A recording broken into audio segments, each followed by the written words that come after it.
Tertúlia. Hoje é dia 26 de setembro de 2018. É uma quarta-feira e o verbete de hoje é número 4.618, tem 51 logias e 21 máximos. E o tema de hoje é a atualização parapsíquica da especialidade reciclologia, e ele foi defendido pela nossa verbetógrafa Giovana Biondi.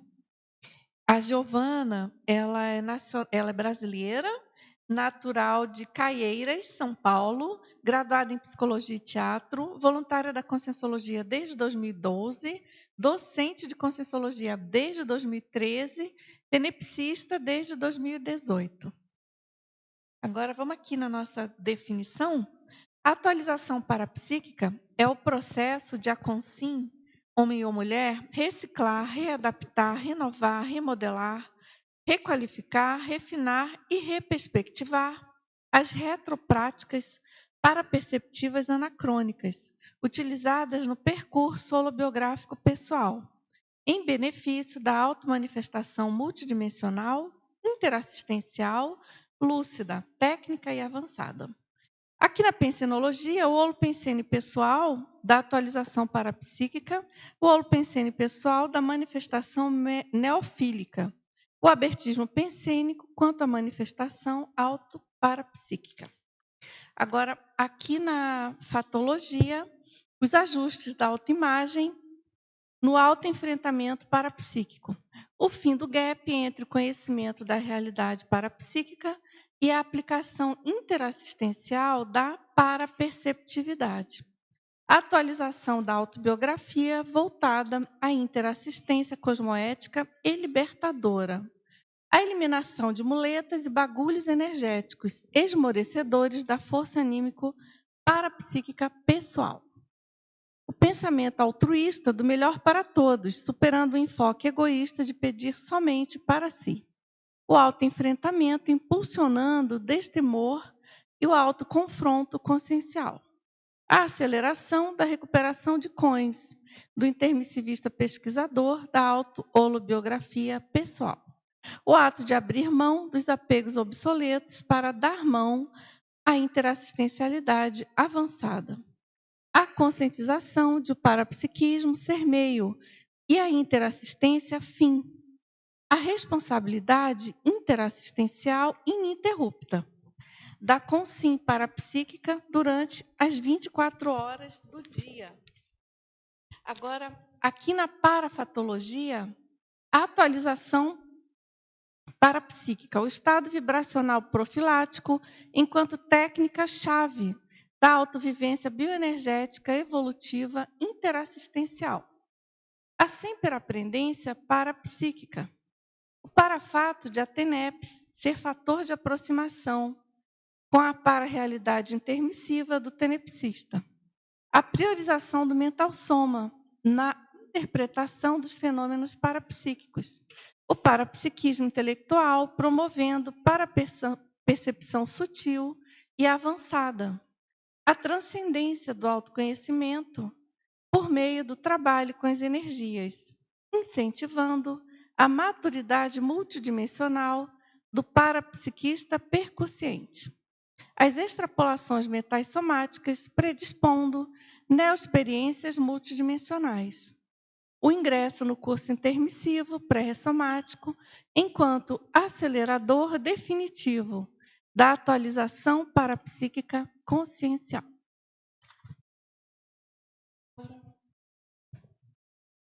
E a gente chama atenção na argumentologia, que a gente tem duas listagens bem ricas, bem interessantes. A primeira é a historiologia, com 25 sistemas de conhecimentos passíveis de terem relação holobiográfica com o sensitivo parapsíquico. Depois, a gente tem uma outra listagem, que é uma taxologia. E aqui são 100 itens a serem considerados no contexto da atualização parapsíquica. Então, essa listagem contém artefatos, artigos, objetos, símbolos, recursos, atos místicos, sacralizados e obsoletos, esmorecedores do emprego do parapsiquismo sadio. Essa listagem aqui diz muito a respeito de todos nós, eu penso, não é isso, Giovana? Isso mesmo. Ela ficou bem completa. E aqui na remissiologia a gente destaca atualização evolutiva, autolucidez parapsíquica, autorrealinhamento parapsíquico, inteligência parapsíquica, parapsiquista sempre aprendente. E na frase enfática, quem mantém atualizado o autoparapsiquismo liberta-se e expande o micro-universo consciencial rumo a novos patamares de discernimento quanto à autocosmoeticidade interassistencial. E na questionologia, você atualiza constantemente as automanifestações intraconscienciais, primando pela renovação parapsíquica neofílica e cosmoética. Reconhece contribuir por meio do autoexemplarismo à heteratualização parapsíquica. E aqui na bibliografia específica a gente tem 5 fontes. Agora vamos ver a mega-análise feita pela equipe da Enciclosapiens, professores André Chatalov, aqui presente, professor Cláudio Monteiro, Eucárdio de Rosso, Nilzabete Correia e Zilá Padilha. Conscienciograma, gesconografia, acelerador, destemor, liderança, autoenfrentamento, descondicionamento, autoconscientização, desmecanização, desmistificação, priorização, superação, paraperceptibilidade, universalismo, autoparafenomenologia, autopesquisologia, parafenomenologia, reeducaciologia, interassistenciologia, reciclologia. Muito bem. Professora Giovana, vamos então, queria ouvir você aí, sua motivação para escrever esse verbete com esse tema aí, super em cima do lance, eu penso que para a maioria dos intermissivistas, pelo menos, né? Uma boa parte. Isso mesmo. Bom, primeiramente, boa tarde a todos e todas presentes aqui no Tertuliário, estão presentes também assistindo online, e extrafisicamente, né, a gente não pode deixar, essa realidade é inegável. Muito obrigada a todos os presentes. E exatamente, né, eu acho que esse processo da atualização parapsíquica ela é inerente a toda a consciência que está em evolução e que vive e se mantém reciclado e presente em relação ao que é a evolução e o nosso desenvolvimento consciencial, né? E sou suspeita para falar porque trouxe esse tema, mas é algo que chama atenção mesmo e uma hora ou outra a gente vai passar por isso. E você pesquisa essa questão da atualização já há algum tempo? Isso, como é que é na sua condição de intermissivista aí? Então, foi até muito curioso o processo de chegar nesse tema, que já fazia um tempo que eu queria escrever um novo verbete. E, bom, vamos fazer essa busca, né? Esse processo de Sherlock Holmes. O que eu vou escrever aqui agora? E aí, começando a conversar com o Daniel, meu duplista, comecei a questionar assim todo o processo. Falei, nossa, eu nunca tive tão presente em processos religiosos nessa vida, que nada foi tão assim que chamasse atenção. E eu comecei a observar minhas amizades. A miçanga ali, a pena ali, a que usa pedra aqui, e muitas pessoas querendo chamar a atenção, assim, perguntar: "E aí, Giovana, fala um pouco mais de energia, como que é esse processo?", e dúvida, e passando cursos e falando coisas. E eu numa condição de trabalhar já com parapsiquismo, com energias, com conscienciologia, né, de modo geral, recente, mas sim. Então, foi algo que me levou a pensar que não somente diz respeito a um estado momentâneo de agora, de não utilizar de tantas muletas, de coisas assim, que a gente fez uma retrospectiva aqui, mas isso diz o nosso passado. E como que a gente interpreta isso? Vamos interpretar de uma maneira isenta de preconceitos, de rechaços, e sim de acolhimento em relação a isso, porque é entender o nosso passado, vendo o nosso presente e já prospectando o futuro. Muito bom. Vamos lá? Boa tarde. Boa tarde. Parabéns pelo verbete e Obrigada. pelo tema. A minha primeira pergunta vai como você percebeu que tinha necessidade de atualização, assim, com os parâmetros ou sinaléticas que você percebeu em si, e ou como perceber isso para ajudar, para assistir a outras pessoas a terem esses parâmetros para dar o próximo passo, sem, sem criar uma certa ilusão de coisas que ainda não dá conta de fazer ou de perceber. Tá. Bom, eu acho que, de uma maneira geral, quando a gente pega e se vê em situação, didaticamente até falando, quando a gente se vê em situação num processo evolutivo, todo dia e toda situação ela é dada, ela é provocada e a gente se coloca aí para aproveitar isso de uma certa forma a mudar, a sair desse status quo de um momento de que a gente sempre pode estar em outros patamares evolutivos, outros patamares interassistenciais. Então, esse processo que pode vir a partir de crises de crescimento, de sinaléticas, obviamente, né? Porque o que é essa sinalética? São os processos de comunicação com extrafísico e intrafísico. E o parapsiquismo, é o que eu falo até de modo geral, a gente tenta recuperar o parapsiquismo.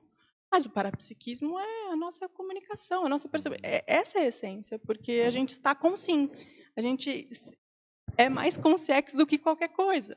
Então, esse processo seria até... Eu brinco que o processo do psiquismo seria mais resgatável, porque a gente tem todo um processo de restringimento, de renovação de um corpo físico, e resgatar esses processos desde do engatinhar, do estar em um outro grupo karma, uma outra família nuclear, o mesmo grupo karma, e as pessoas que a gente vai se relacionando.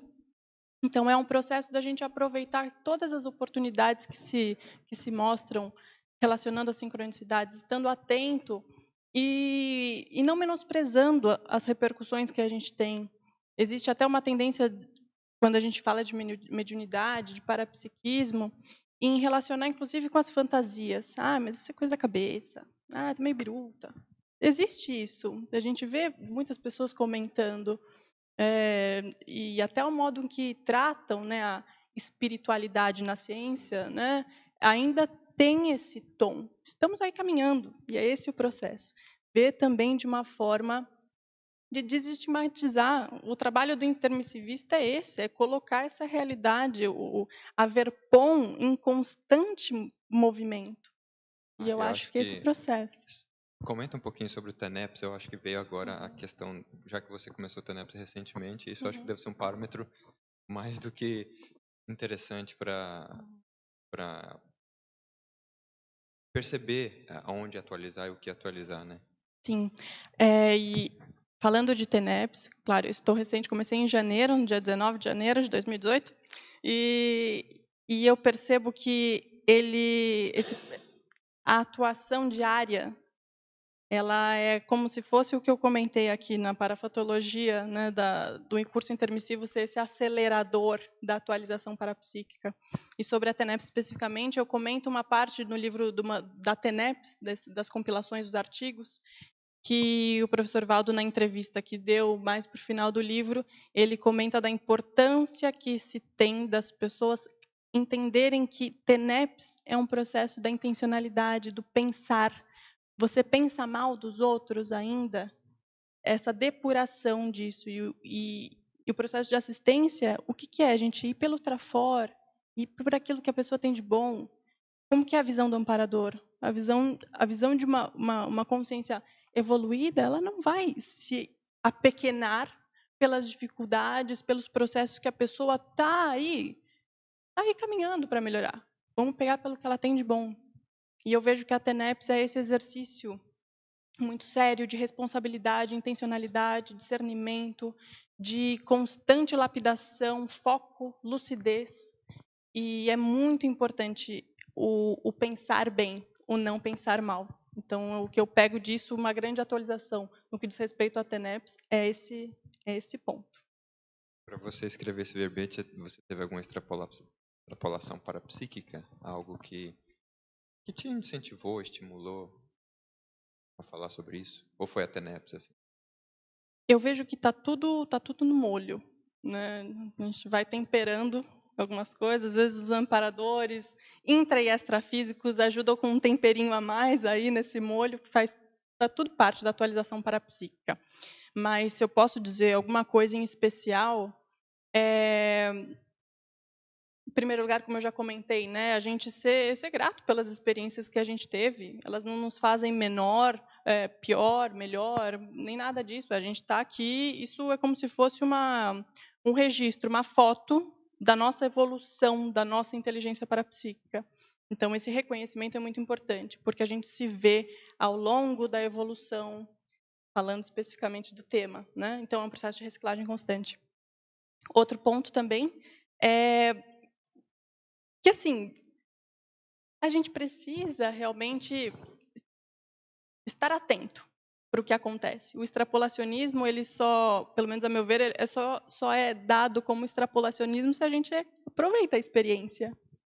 Porque eu lembro também que um dia em uma mini tertúlia o Valdo falou assim: para o serenão, essas luzes aqui em cima são uma sincronicidade.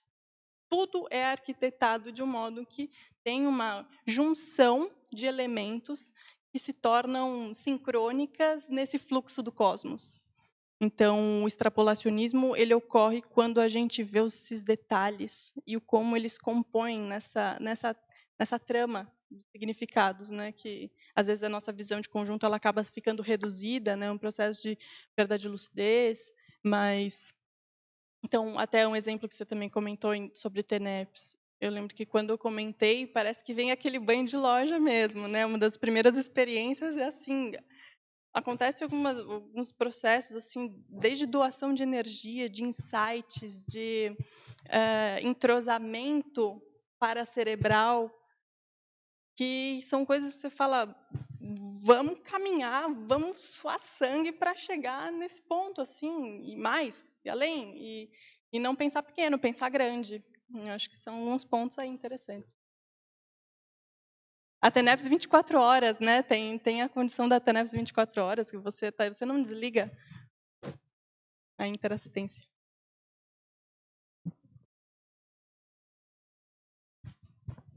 Parabéns pelo despojamento e pela escolha do tema. Obrigada, Fabiana. E tem vários itens interessantíssimos aqui no teu verbete, e eu queria começar te perguntando por um que eu achei muito bacana, porque você joga as cartas na mesa de maneira muito aberta. E é a primeira frase da fatologia, na página 2.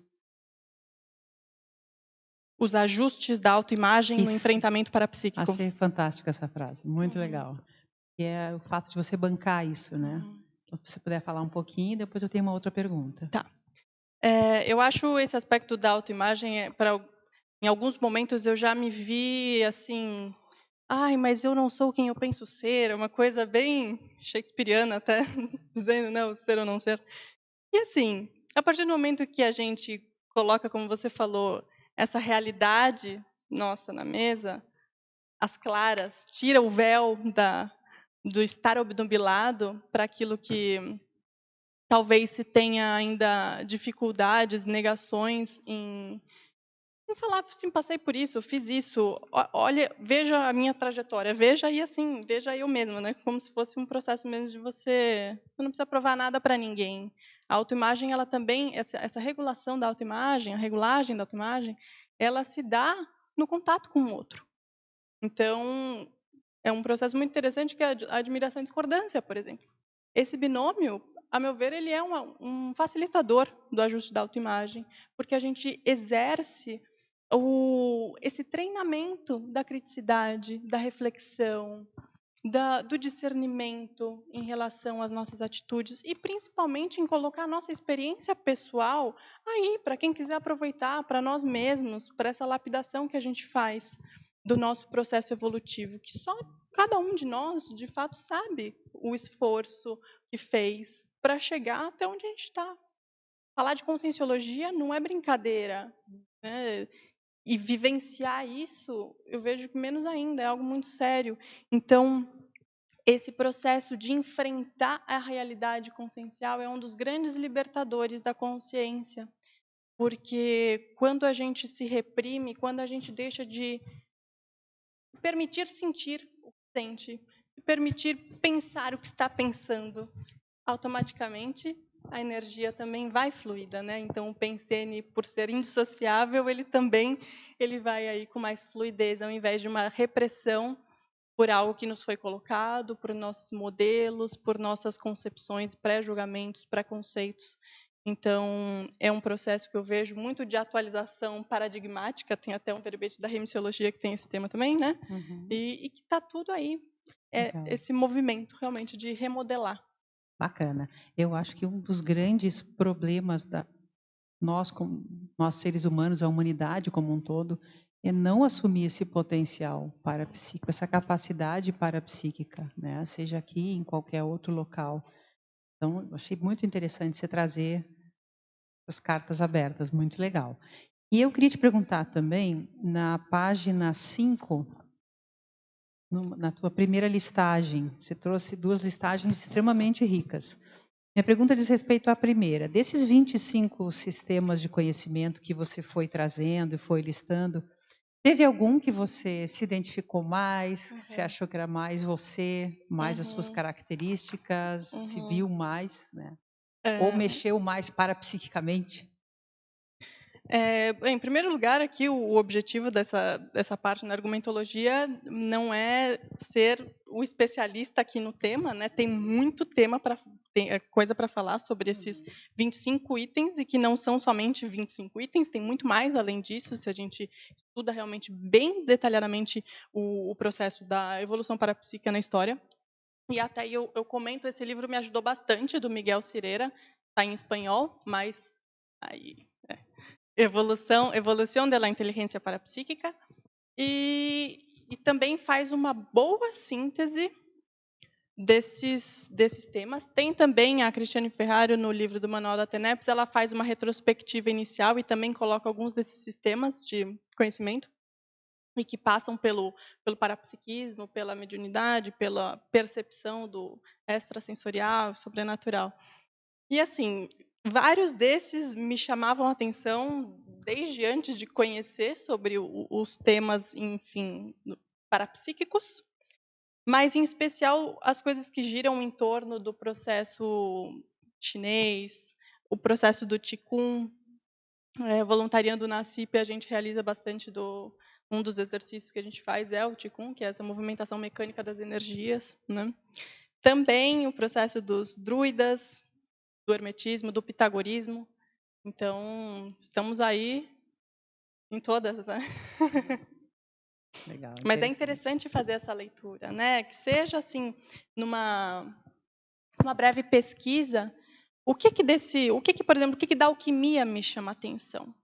O que eu já posso estar distante desse processo, mas o que desse processo de transmutar, de, entre aspas, mudar o metal banal para um ouro, que no caso seria essa lapidação da consciência que eu já mencionei, né, que tem esse viés oculto por trás de um assunto aparentemente material, exato. O que me chama a atenção? O que eu me linko com esse processo? O que da astrologia tem a ver comigo? O que do hinduísmo? O que do zen budismo? Enfim, do processo mesmo da própria medicina chinesa, de todas as iniciações de modo geral. Enfim, aí tem uma pinceladinha, mas é interessante a gente fazer esse estudo para se ver. E a minha terceira pergunta diz respeito à tua segunda listagem, item 50, Mensageiro dos Ventos. Mensageiro dos Ventos são aqueles artefatos assim que aparentemente é de decoração e que as pessoas colocam na varanda e que faz aquele barulhinho, bambuzinho, né? Ele tem essa informação.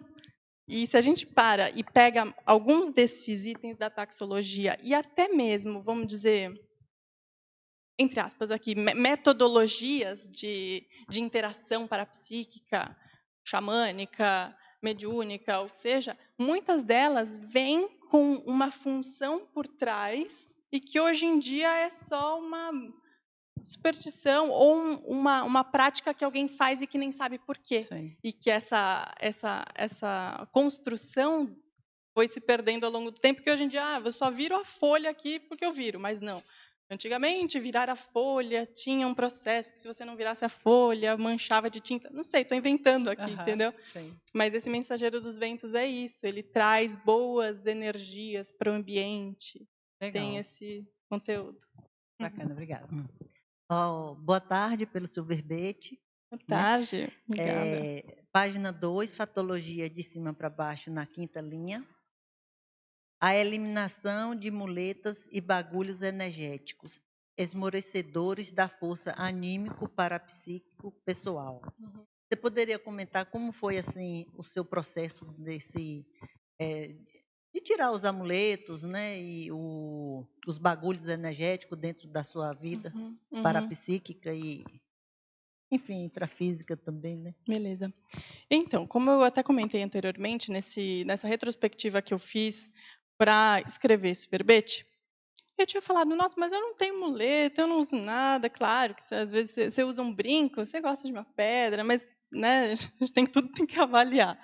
Mas, assim, eu não tinha nada, aparentemente, no meu ponto de vista, naquele momento evolutivo, eu não tinha nada que fosse gritante ou escancarado. Eu não tinha alguns desses vários itens que estão aqui na taxologia. Mas isso não quer dizer que, pensenicamente, eu não tivesse algum modo de operar que me terceirizar, que eu terceirizasse a minha responsabilidade e o meu domínio em relação às energias e, enfim, de desassédio, de assistência. Eu não tinha lá a imagem do santo. Mas quantas vezes eu não passei para o duplista uma responsabilidade de bancar alguma coisa que eu também já podia fazer? Ou o que a gente pode ver, que quantas vezes a pessoa, eu quero ir no curso do Epicom tal, aquele Epicom não. Tem umas coisas assim. Então, todo mundo tem a sua participação.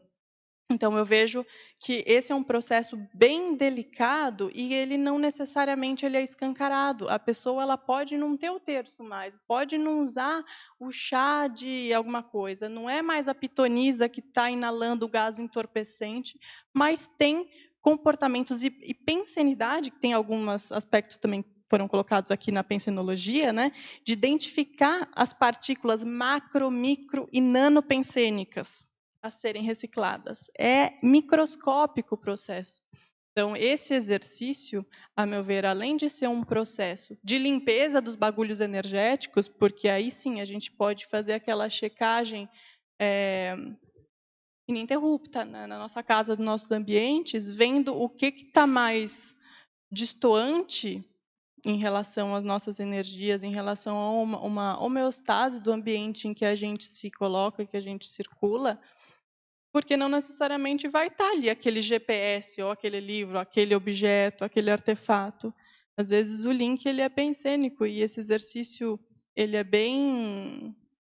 é uma lupa, né? Então essa lupa é muito interessante porque a gente vai cada vez mais chegando naquele miolinho da cebola. Eu gosto de falar da cebola porque é bem isso, né? A gente vai tirando essas camadas. Às vezes a gente chora, né? A cebola você vai cortando, dá uma acidez ali no olho, você vai chorar, alguma coisa assim, vai ter uma repercussão, mas você vai chegando num veio mais central. E não acaba no veio central, sempre tem coisa aí, né? É por aí. Pronto? Então, na antagonismologia, na página 4, eu gostaria que você expandisse um pouquinho mais do antagonismo parapsíquico, centrípeto e centrífugo. Bom, o aspecto é basicamente que a gente também tem algum ponto, acho que na fatologia, de abrir mão e dar a mão. Você estar voltado para você mesmo ou você está voltado para o outro? É para dentro ou é para fora? É doador ou é vampirizador? Claro que a gente tem momentos em que a gente se recolhe, a gente restabelece as nossas energias, a gente faz um exercício mais introspectivo, de autopesquisa também, que não é sozinho, né? Reflexão de a técnica, né, da reflexão das 5 horas, por exemplo. Você está aí com as suas companhias extrafísicas, a gente nunca está sozinho, né? Engana quem está, né? E assim, esse exercício de focar na assistência Ele é um movimento para além de você, é um movimento doador. Então, essa foi a ideia desse antagonismo. E o que a gente tira disso? Quando a gente parte para a doação, quando a gente parte para o olhar para o outro, a gente está cooperando com o maximecanismo em prol dessa atualização parapsíquica, em prol da evolução grupal. É por essa linha. Teste. Giovana, parabéns pelo seu verbete. Obrigada. Me chamou a atenção aqui duas frases da parafotologia. Eu gostaria que você expandisse na quarta linha, né, de cima para baixo, o hedonismo parapsíquico ludibriando consciências. E depois os encaminhamentos e resgates dos grupos assistidos no exercício da tarefa energética pessoal relacionadas às linhas do conhecimento parapsíquico do tenepsista. Esse, especificamente, eu gostaria de saber de exemplos, casuística, enfim. Tá. Eu vejo que, ultimamente, por mais que nós vejamos que ainda existe, em alguns lugares mais, outros menos, resistências em relação ao tema do parapsiquismo de modo bancado, existe até uma certa divulgação, se a gente jogar no YouTube, até mesmo nessas plataformas de divulgação de documentários e filmes, etc., a gente vê uma certa, em alguns lugares, um padrão assim do glamour, desse estar melhor que alguém ou tirar vantagem. Então, viver esse estado do prazer. E isso também pode estar relacionado com parapsiquismo, porque alguém está tirando vantagem de alguém em relação a um dom que tem. E isso é uma ferramenta de dependência, porque quando você aparentemente tem algo que o outro não tem, você vai fazer com que aquele outro corra atrás de você para você ainda perpetuar uma hierarquia em relação ao outro, um domínio em relação ao outro. E com isso você alimenta esse prazer, esse hedonismo. E quantas pessoas que não aproveitam até financeiramente para manter um padrão social, uma vida regada a prazeres, privilégios, e que podem estar envolvendo um processo de parapsiquismo, né? Esse é um ponto.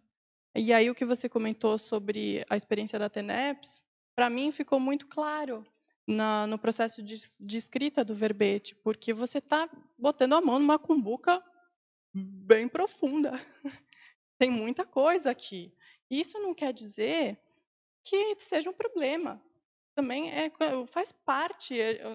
Na escagem, às vezes, a gente fica meio torto, assimila alguma coisa ou outra, mas faz parte do trabalho. Vamos, assim, realmente desreprimir, desmistificar o processo, encarar de uma maneira mais suave, mais tranquila. Faz parte do processo.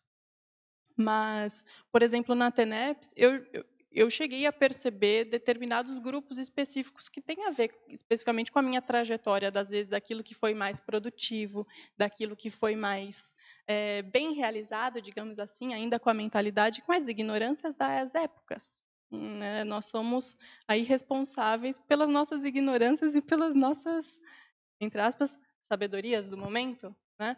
Então, também teve, em contrapartida, grupos mais cobradores, que tem a ver também com as coisas que foram colocadas sobre as dissidências, sobre os posicionamentos, de olha, hoje em dia é assim, hoje em dia eu estou estudando isso, eu estou fazendo isso. Veja, quer vir, venha. É por esse caminho. Eu vejo que a equipe extrafísica dos amparadores, eles estão muito mais até nessa linha daqueles companheiros evolutivos mesmo, dessas tantas passagens e tantos momentos, fazendo por algo, estudando algo, furando bolhas em relação a temas que são inerentes ao ser humano. A gente tem um ponto desse livro que eu comentei, da evolução da inteligência parapsíquica, que é muito interessante, que ele coloca, né, de todas as experiências, desde o Paleolítico, do homem ali, seja desenhando, colocando ali na arte rupestre, as vivências que ele teve, as vivências extrafísicas, sobrenaturais, não explicáveis até então, mas faz parte do processo de traduzir a vivência. Então, tanto na TENEPS, quanto em dinâmicas, no dia a dia, as nossas afinidades, os nossos gostos, nossas inclinações pessoais, elas traduzem esse processo de evocar, de acolher, de encaminhar, de assistir. Então, é o polinômio mesmo, né? Agora fugiu, né? Do acolhimento, encaminhamento, orientação, encaminhamento e acompanhamento. Então, é bem isso que a gente faz. Eu vejo que esse processo é ininterrupto. O que a gente está fazendo, o que a gente está falando, o que a gente está discutindo aqui, o livro que a gente vai lá na epígrafe, né, vai pegar e vai ler, diz respeito às nossas inclinações. E o que é isso? É o nosso processo existencial. Aquilo que eu me afinizo, eu estou fazendo link, eu estou recuperando cons para, com isso, poder assistir melhor.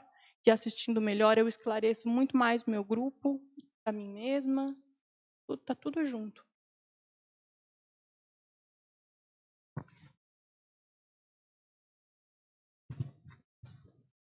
A gente tem pergunta aqui de Conceição dos Ouros, na Fatologia, página 2, final da primeira linha. Você pode comentar quanto ao fim do gap entre o conhecimento da realidade parapsíquica e a aplicação interassistencial da paraperceptividade? Tá. Eu coloco aqui ao fim do gap, mas eu até penso agora esse fim para escrever, né? Porque o fim aí está bem relativo. Acho que não acaba. Mas é o processo mesmo da teática, da verbação, a gente saber o que está fazendo, lúcido.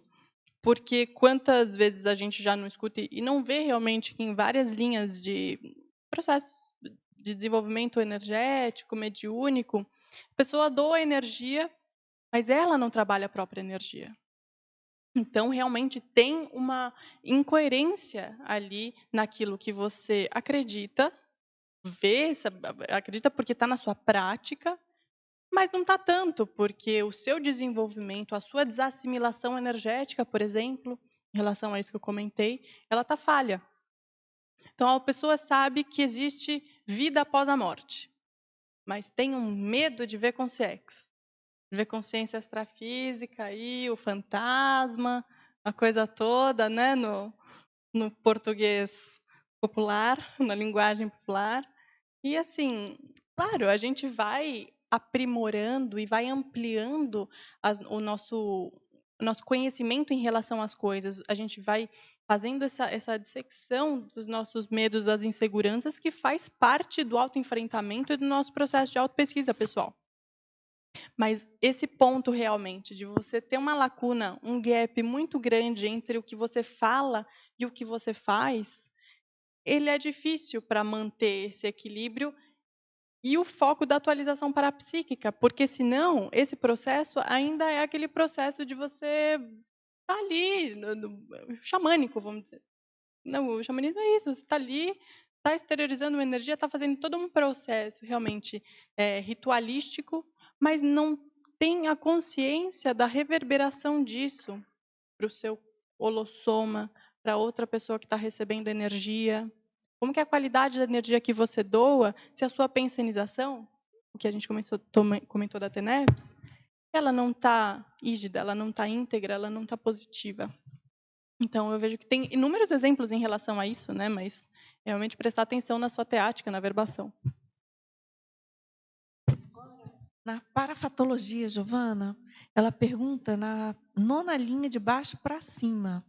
Ela pede para você argumentar sobre a transcendência do autoconhecimento por meio do trabalho com as energias, incentivando a maturidade multidimensional do parapsiquista percussiente. Tem relação com o que você estava comentando, né? Sim, tem relação, e principalmente para quem gosta de história, é uma ótima oportunidade, porque quantas vezes a gente já não deve ter falado coisa que para a época era muito vanguardista e foi mal compreendido? Ou quantas vezes não falou bobagem mesmo?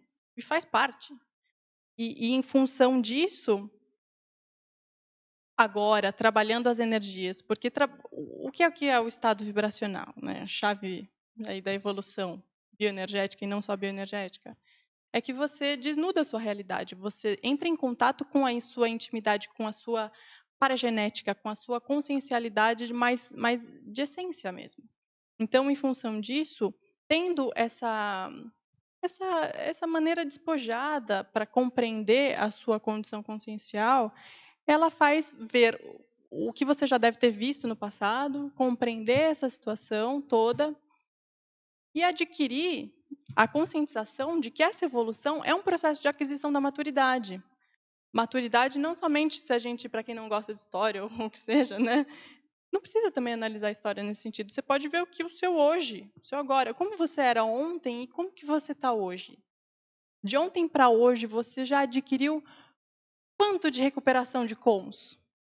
E essa recuperação de cons, ela é uma aquisição de uma informação que você já deve estar lá. A gente nunca é novo por completo. A gente tem a nossa trajetória, o nosso esforço, o nosso trilhar.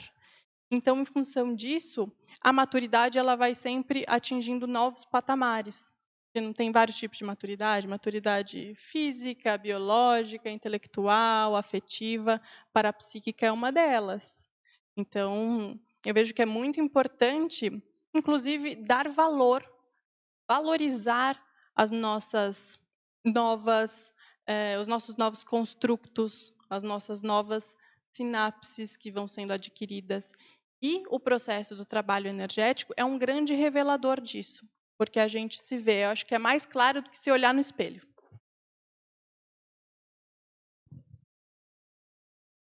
Oi, parabéns aí pelo verbete. Obrigada. Esse tema, assim, me chamou aqui. Também teve gente aí que me falou para vir. Achei bem bacana mesmo. Dei uma lida, ainda não consegui ler tudo. Mas queria te perguntar aqui, ainda na conformática, você colocou aqui na ortopensata o ineditismo. Não existe algo novo que não seja fundamentado em algo antigo. Por que te motivou a colocar essa pensata aqui, especificamente?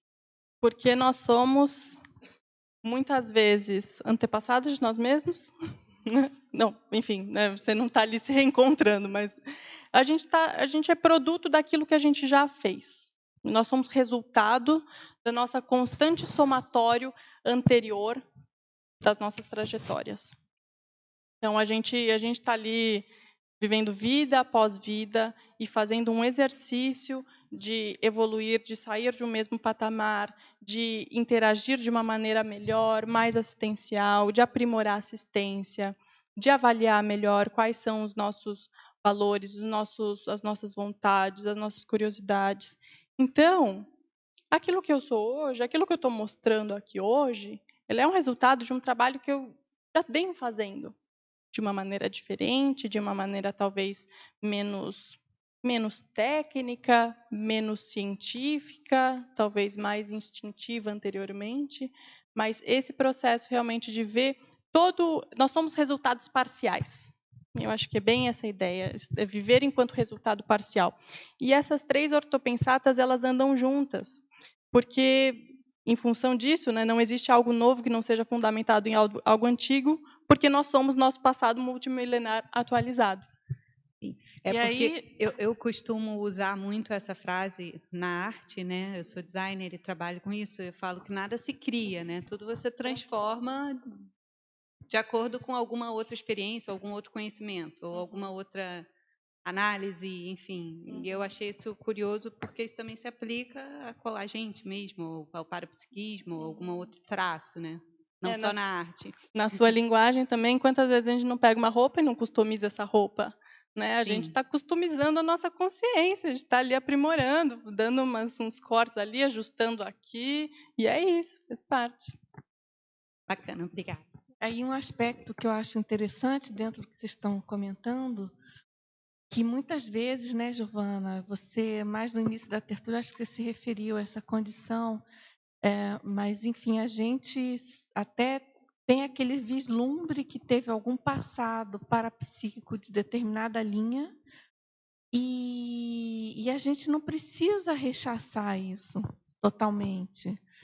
Parece que o mais inteligente, né, dentro dessa premissa aqui, dessa ortopensata, é a gente justamente tirar partido disso, né? Exatamente. E pegar aquele traço interessante daquela linha de atuação parapsíquica, sempre vai ter uma coisa, aquele veio que pode ajudar você num novo patamar de manifestação, mas usando aqueles trafores e aquela experiência que você teve no passado, né? Então, isso eu Exatamente. acho bem interessante, juntar a, Exatamente. a ortopensata com o próprio tema em si, né? Aqui a primeira ortopensata É bem do nessa Valdo é linha, isso, né? né? A conscienciologia não descarta nenhuma área de conhecimento, mas aproveita tudo de bom que já foi produzido, descartando as excrescências e ampliando as abordagens em cada departamento das pesquisas humanas e parapsíquicas. É isso. Cada um doando o seu laboratório consciencial, que tem muito dessas linhas, dessa trajetória, e aprimorando, poxa, é isso aí que a gente tem que fazer. Verbetografia é um exemplo disso, né? Apresentar os verbetes, o laboratório consciencial, é isso. Só para complementar esse debate, eu faço especial atenção a esses 4 últimos parágrafos da argumentologia. E eu gostaria de comentar dos 2 primeiros, mas só para complementar, houve uma época em que esse nosso passado foi a nossa Verpom também. Então, houve uma época que aquilo era o mais avançado para a gente, né? Eu gostei de, né, pensando sobre a atualização parapsíquica, ela é permanente, né? Até a plasma linfática fala disso, por exemplo, né? Então, você está sempre nos patamares. Então, um dia, aquilo lá foi para a gente o que a gente tinha de melhor, foi o que a gente pôde encontrar, que a gente podia manifestar melhor nossa natureza consciencial. Hoje a gente vê como a conscienciologia, mas pelo princípio da verponologia, tudo que a gente trabalha aqui hoje em dia, ela tende a ficar defasado com o tempo, porque a evolução é isso. Então, é transcendência e imanência, né? Então, eu acho que a gente sempre tem que observar que, além de tudo, a gente vai encontrar nisso nosso público-alvo, enfim, que isso que a Giovana tem comentado bastante. Mas eu também faço uma outra atenção, esses outros 2 parágrafos aqui, os 2 primeiros, autoexperimentação e descrença, e gostaria que a Giovana colocasse um pouquinho mais, sobre isso ela cita durante o verbete inteiro, sobre a relação da atualização parapsíquica com o princípio da descrença. Se puder comentar um pouquinho. Claro. Em primeiro lugar, eu acho que foi bem interessante, muito em cima do lance, né? Ele também é suspeito, o quanto que ele não escutou falando do verbete o tempo inteiro. Mas o processo... Pois é, mas não vamos negar, né? Vamos acolher. Não. Mas assim, eu acho o interessante, eu até ia comentar mais para o final, né? Mas se esse verbete já estiver super desatualizado agora, é o máximo, esse é o objetivo, né? Porque a atualização ela se refaz, ela é constante. E em relação a esse fechamento da argumentologia, eu achei necessário, em função até desse próprio processo mesmo evocativo que a gente faz aqui, e é um esclarecimento. Porque no processo da autoexperimentação, é necessário a descrença. Porque se eu tomo enquanto verdade absoluta tudo que me é dado, tudo que me acontece, eu estou cada vez mais me acorrentando ao processo dogmático e sectário. O que a gente faz aqui, né, de pensar livremente, de debater, de argumentar, de trocar as informações a partir do binômio de admiração e discordância que eu já comentei, embasados pelo princípio da descrença, a gente atua cada vez mais enquanto cientista, enquanto paracientista. Esses dias eu vi na internet uma brincadeirinha falando que todo bebê trabalha a partir do método empírico. Ele vai lá, vê uma sujeirinha no chão, pega, coloca na boca, né, não gostei. Então, é o que a gente faz. Nós somos bebês de evolução, talvez, né? Tá aí, serenão para consciência livre para ver o quanto a gente está ali ralando, né? Mas acho isso muito interessante, porque eu preciso estar com uma mente mais limpa, mais livre. Até a ideia da tábula rasa é muito interessante, porque embasa o princípio da descrença sem ideias concebidas, sem tendências, sem inclinações que possam até contaminar uma percepção, um insight que eu possa vir a ter. Então, a autoexperimentação, ela é necessária e faz parte do processo, né? A gente vê todo esse processo que está aqui, das listas, das linhas de conhecimento, a gente já experimentou, já estava lá, já aplicou, já esteve na teoria e na prática. Agora, qual que é a minha participação de, a partir da experiência que eu tive, tirar proveito dela e saber o que eu utilizo e o que eu não utilizo? E isso requer muita responsabilidade nossa e posicionamento para não ficar em cima do muro em relação àquilo que já é excrescência e não é mais necessário hoje em dia. Mas é isso aí. Legal. Posso falar? Nossa, muito bom. É bem essa... Eu estava lendo aqui na parafatologia, na 11ª linha, eu acho que é isso que você está falando bastante do princípio da descrença. A priorização do mental soma na interpretação dos fenômenos parapsíquicos, né? Que esse discernimento, você apurar os fatos, porque antes eu tinha essa questão parapsíquica e já vinha o emocionalismo, e aí eu já interpretava de uma forma que tinha a ver com essa minha emoção, e muitas vezes eu distorcia os fatos, né, que estavam ali se mostrando, e depois lá na frente eu ia ver que não era nada daquilo, sabe? Então é muito legal ter essa priorização do mental soma mesmo para ter esse discernimento, né?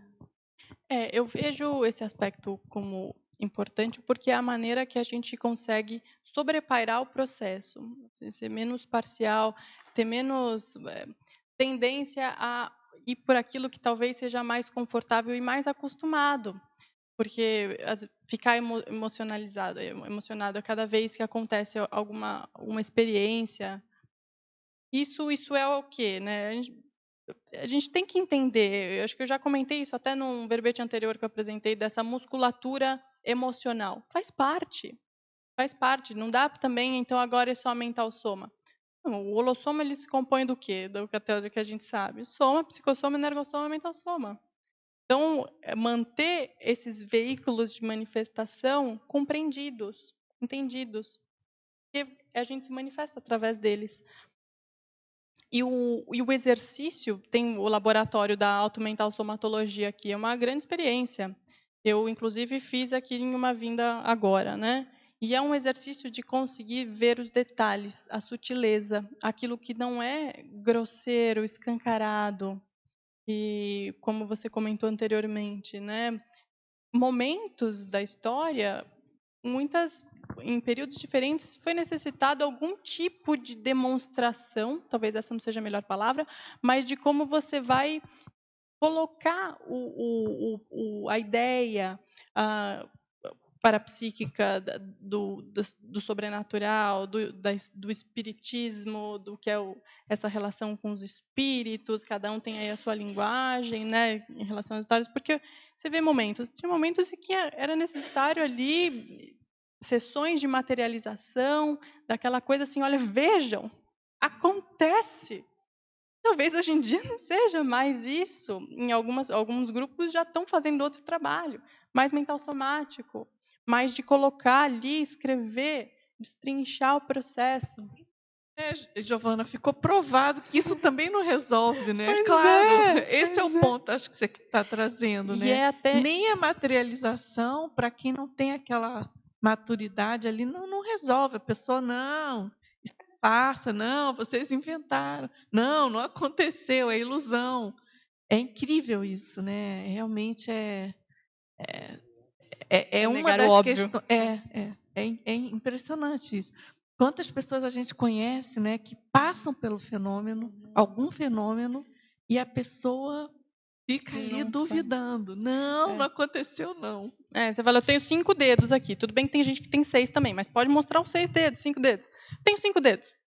Estão vendo? Não tem 5 dedos. Ok. E tem outro ponto que é importante comentar disso, né, desse período em que era muito desse show em relação ao parapsiquismo, é que muitos médiuns, inclusive, dessomaram prematuramente em função desse abuso das energias conscienciais, sem tomar cuidado em relação àquilo que excessivamente estava sendo feito, e aí pega aí características de personalidade de cada um, de abusar, de achar que nunca vai acontecer nada, de uma certa displicência. Então, é importante também avaliar esse outro lado, do que esse mesmo processo desse escancaramento do processo energético também ocasionava, né? Então é algo a se comentar. Olá. Obrigado pela exposição que estás a fazer. Obrigada. E na sequência do que estavas a dizer, eu tinha assinalado aqui duas frases para pedir para expandires um pouco mais, que eu acho que vai na sequência do que estavas a dizer agora, que é na paradoxologia, o paradoxo do ateu materialista ser crente quanto à inexistência da multidimensionalidade. Portanto, também há aqui um fechadismo, há aqui uma crença. E na mitologia colocas o mito do materialista não vivenciar fenómenos parapsíquicos. Se podias expandir um pouco mais esta ideia, por favor. Claro, muito legal.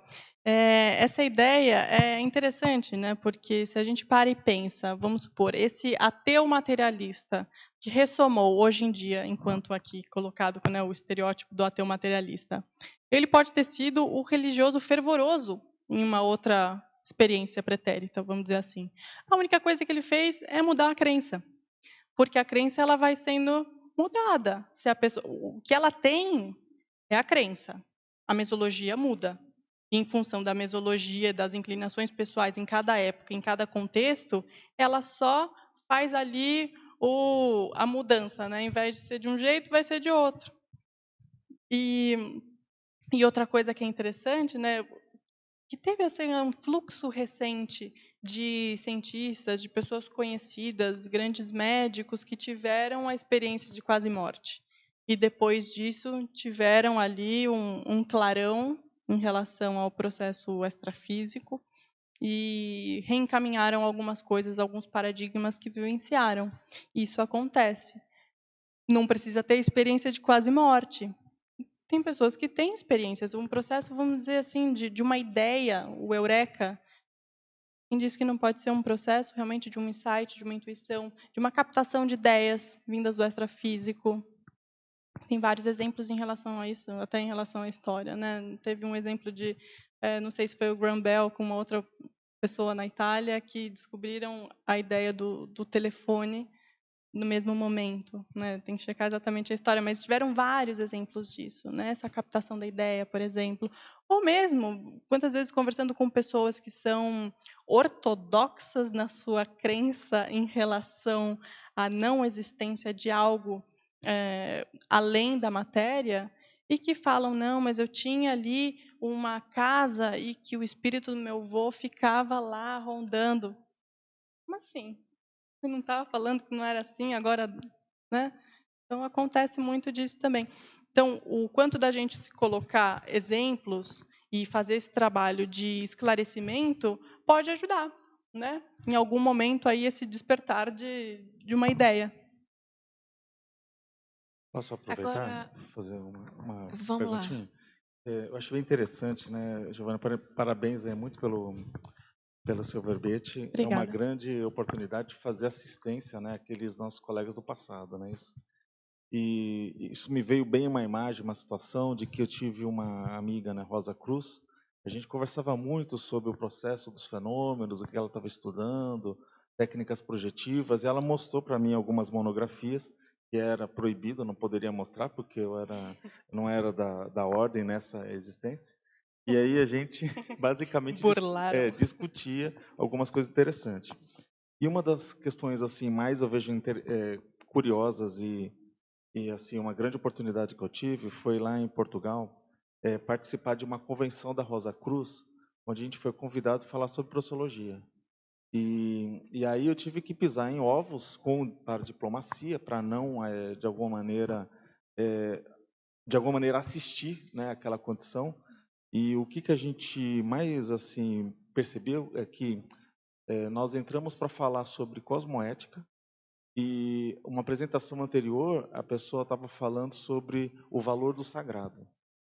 Então é interessante que uma das primeiras coisas que assim chamou a atenção foi que o primeiro slide que eu pus era justamente o princípio da descrença. E uma das coisas que a gente mais conversava com a minha amiga era como que ela tinha, na monografia, que executar um procedimento para ativar a clarividência, ativar um chakra, mexer com as energias, ela tinha um processo muito bem detalhado e ritualístico. E aí, quando eu começava a falar com ela, mas olha, mas será que você não passa por algumas etapas, em alguns momentos? Será que você repete isso sempre que você quer ter esse efeito parapsíquico? Isso também eu conversei com ela em alguns amigos que ela levou numa loja num dia de visita, e eu conversei isso com eles. E eles falaram assim, abertamente, falaram assim, não, tem algumas situações que eu não acendo a vela daquele jeito, como deveria, não fico na posição tal, não falo aquela frase tal, porque a manografia, ela tem um passo a passo muito claro, né? Ou seja, é um processo de ritual. E o que a gente vê, essa atualização, é realmente uma ressignificação desse passado. Quando você fala que eu posso fazer de uma forma mais eficiente e não usar todo aquele arcabouço de penduricalhos, até emocionais, né? Porque tem processos rituais que você faz evocação, você mexe com o processo emocional, você ativa certas situações que você não precisa mais fazer, né? Eu acho que o que você está trazendo é bem esse aspecto, acho bem legal. Então, uma das coisas assim, que eu vejo que é forte nessa existência dessa atualização é o princípio da descrença. É a descrenciologia fazendo, né, que a gente não faça esse movimento para frente. Né, que eu posso questionar se o que eu estou fazendo hoje é o melhor. E isso é o máximo, né? Isso é muito bom mesmo. E muito interessante isso que você comentou, porque a gente vê nesses processos de sociedades secretas ou de iniciações, são os diferentes graus, né? Então, o conhecimento é só para aqueles que são os demais, né? Exatamente. Os caras. Você não chegou lá, viu? Você não é o cara ainda. Você não é bom o suficiente. Tem muito disso. Então, tem todo esse processo de ser o escolhido. Que, gente, peraí, não tem, a formação de liderança, a formação de novos epicentros, é aquilo que a gente estava falando, de ser centrípeto ou centrífugo. Você está doando o conhecimento ou você ainda está restringindo? É compartilhar. Eu queria aproveitar aqui na sua patologia, na página 2, acho que é 10ª linha. A desmecanização de manifestações robotizadas em benefício de prática parapsíquica atualizada na vida multidimensional anti-Robex. Eu queria que você aprofundasse isso, né, porque com certeza é um travão, né? Eu vou dar um exemplo pessoal. Estado vibracional. Quantos anos eu não fiquei encasquetada porque temos que atingir o estado vibracional que foi dito, ou isso, aquilo, ou que alguém me disse uma vez que tinha que ser feito dessa forma. E eu acabei me assediando bastante em relação a isso, né? A um tipo de movimento que tinha que ser feito. Temos técnicas, temos um monte de técnica. E isso é para ajudar todo mundo a ter autonomia energética, a partir do estado vibracional, por exemplo. Mas, e uma pessoa que, no meu caso, era o meu, que eu fui percebendo ao longo do tempo. Estou fazendo estado vibracional e eu estou sentindo o movimento energético que eu faço e que ele não tem direção específica. A nossa vontade não comanda a nossa energia? Isso não é até um princípio que a gente percebe, cada um na nossa experimentação? Então, isso é um grande exemplo. Se eu ficar me restringindo a partir de uma ideia em que foi enquadrada de que tem que ser feito dessa forma, eu vou, inclusive, engessar uma técnica que é libertadora. E, por ser libertadora, não necessariamente ela é só para se encapsular, vamos dizer. Né? O estado vibracional, a gente tem o curso 40 manobras. No início de 40 manobras, tem até aquela pergunta: o que você percebe dos efeitos do estado vibracional? Cada um fala um monte de coisa. Tem 100 pessoas, vão ser 100 aspectos diferentes. E principalmente em relação à interassistência. Quanto que desse compartilhamento do meu estado vibracional, eu não posso propiciar a outra pessoa, outra consciência que está aí próxima a mim, um estado de bem-estar íntimo. Então, se a gente também fica pensando no estado vibracional, é só quando o negócio está feio, vamos limpar as energias aí. Não, vamos doar, vamos compartilhar.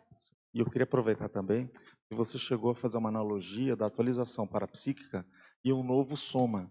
Porque a gente percebe que o intermissivista, ele passou pela segunda dessoma, ele limpou os chakras da autoexistência, ele tem que, de alguma maneira, articular tudo de novo, novamente, engatinhar parapsiquicamente.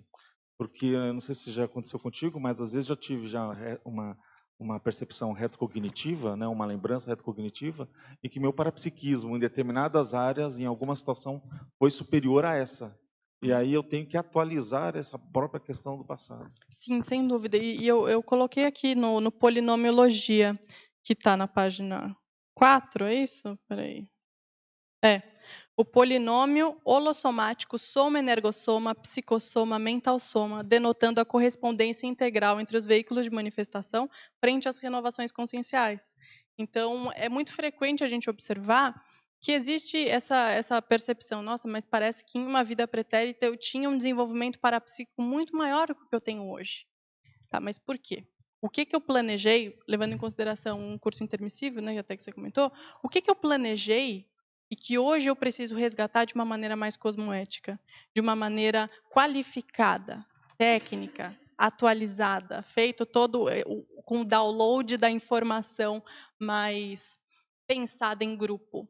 E que hoje eu estou vindo meio casca-grossa, aparentemente casca-grossa, mas é por um processo até de seguro ProEx.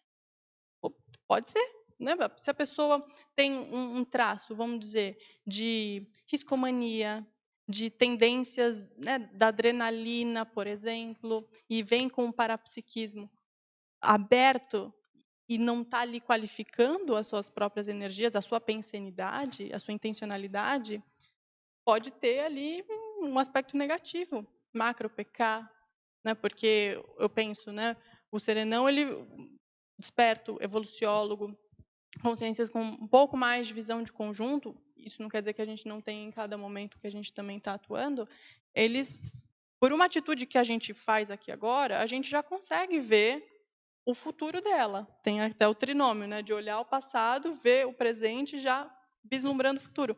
Então, esse encadeamento de situações acontece. Então, se a gente já vem com, às vezes, totalmente ali o parapsiquismo trabalhado, legal, mas se não vem também não é um problema. Isso não quer dizer que a gente não venha resgatar e requalificar.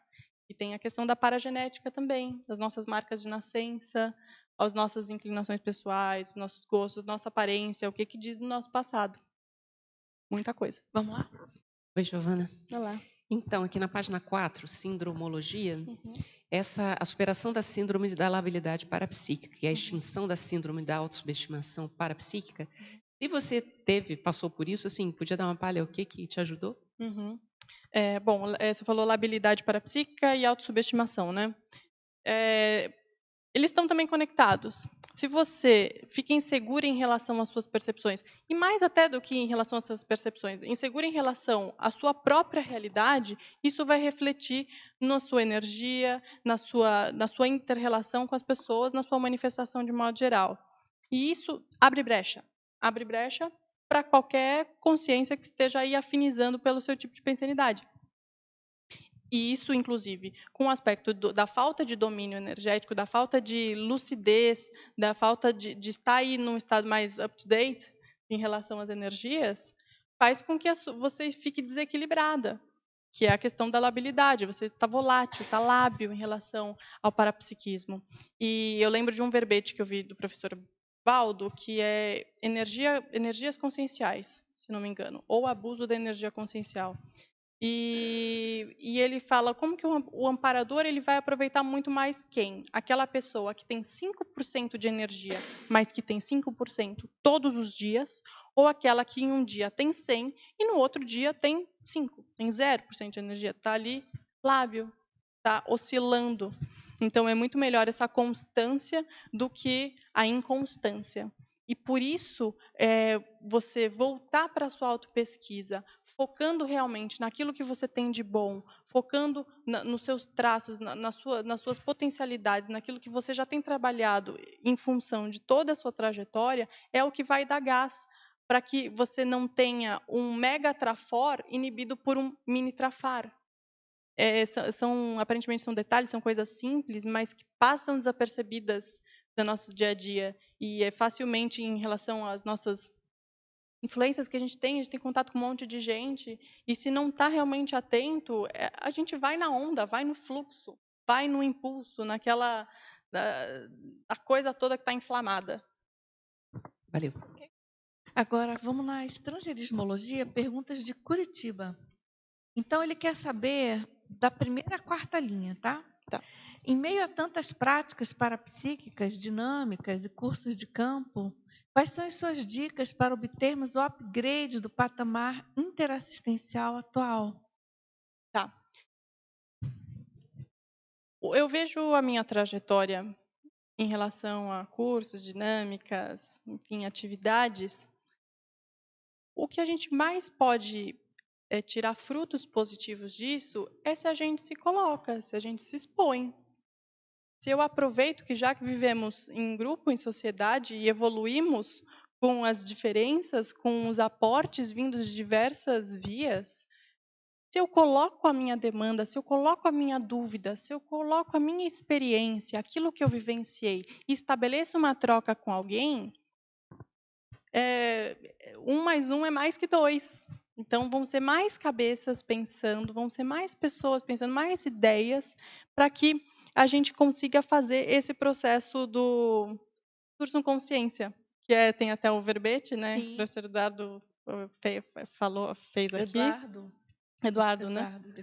E o que é? O que é esse Sursum Consciência? É elevar as consciências, é evolução.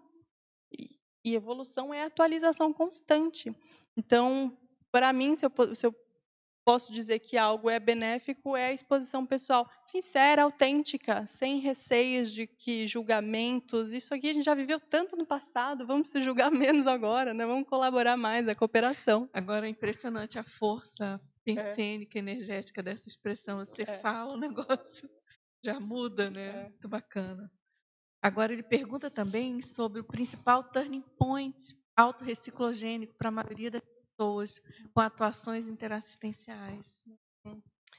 Eu estava conversando até com colegas esses dias, né, fazendo aí um exercício de reflexão mental somática, pensando, né, na escala evolutiva. Será que existiria algum tema específico para cada etapa didática, né, de superar e fazer esse turning point, essa virada evolutiva? E a gente estava falando, né, o tenepsista. Antes do tenepsista para o tenepsista, TENEPS, talvez seja um tema a ser aprofundado. E depois, projetor consciente, projeção. E depois, e fazer esse exercício crítico e ver em cada etapa, aí a gente está falando de escala evolutiva, mas em cada etapa da sua vida, qual é a temática que mais vem à tona? E essa temática diz aquilo que você tem que trabalhar. Se você só fica irritado em relação a um tema, poxa, vamos trabalhar esse tema. E trabalha pelo foco positivo, não pelo foco da autossubestimação, da insegurança, do trafar, da lamentação, do autoflagelo. Isso aí é processo religioso também.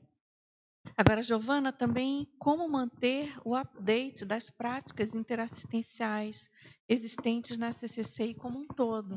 O que você acha? Eu vejo que é a continuidade das produções que cada um, na sua especialidade, já faz. E o que ganha é realmente esse diálogo e as trocas entre cada produção já existente, seja ela uma GESCOM específica escrita, um livro, um artigo, a doação do seu laboratório pessoal, um exercício, um curso prático. Tudo isso faz com que a gente esteja em constante atualização e virada evolutiva de um novo patamar atual para um outro que está por vir. E muito exercício da criticidade em relação ao que a gente está fazendo. A gente não precisa dizer que está tudo certo, não, a gente pode colaborar, colocar a nossa posição e contribuir. O pensamento realmente de cooperação e contribuição é o que mais favorece num trabalho grupal que a gente faz. Porque a gente não pode esquecer da Max Proexis, né? Cada um tem o seu papel e a contribuição de cada um é fundamental, né? É isso que vai compor aí o completismo grupal, né?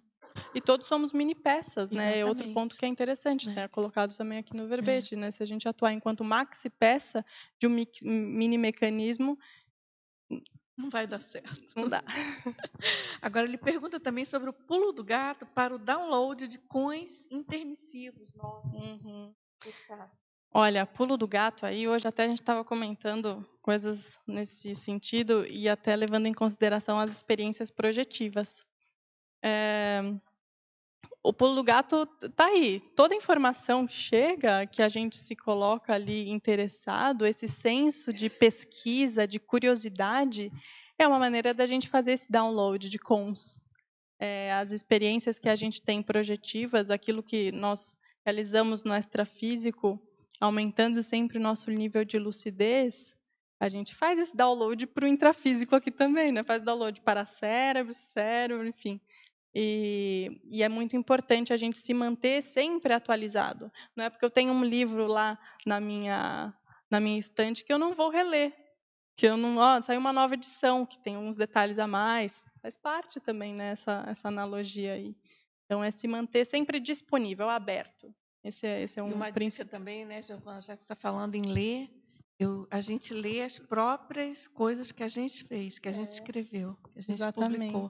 Porque é claro que a gente sempre tem muita inspiração, muita, e muitas vezes as nossas inspirações pelos amparadores são para a gente mesma, né? Então, e a gente tende a esquecer, claro. É verdade. A primeira pessoa que aproveita é a pessoa que está escrevendo, né? Claro. Serve para gente. Agora, aqui na Codigologia, página 3, segunda linha. Você poderia ampliar o código duplista de cosmoética, sendo instrumento propulsor de reciclagens das manifestações parapsíquicas dos duplistas? Vou comentar do duplista, mas esses três do CPC, o Código Pessoal de Cosmoética, o Código Duplista de Cosmoética e o Código Grupal de Cosmoética, eles formam também uma tríade muito interessante desse processo de expansão da atualização parapsíquica. A partir daquilo que eu vejo, que eu já posso melhorar, daquilo que eu identifiquei, quais são os valores que estavam ali idealizados, ou aquilo que está mais realisticamente falando, que está já a bola da vez aí para ser trabalhado, é uma coisa sua com o seu íntimo. E aí você transcende isso.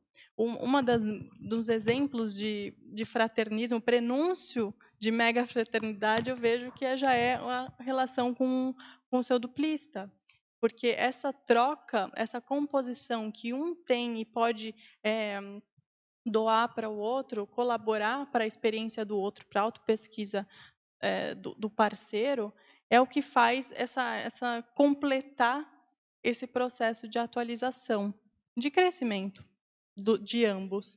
E isso transcendendo ainda mais para um aspecto de grupo. Então, aquilo que eu atualizei, que já trabalhei no meu íntimo, eu vou extrapolando. É até como o processo do egokarma, grupokarma, polikarma, também tem a ver com isso. Você vai ampliando para além das suas barreiras e as suas fronteiras conscienciais.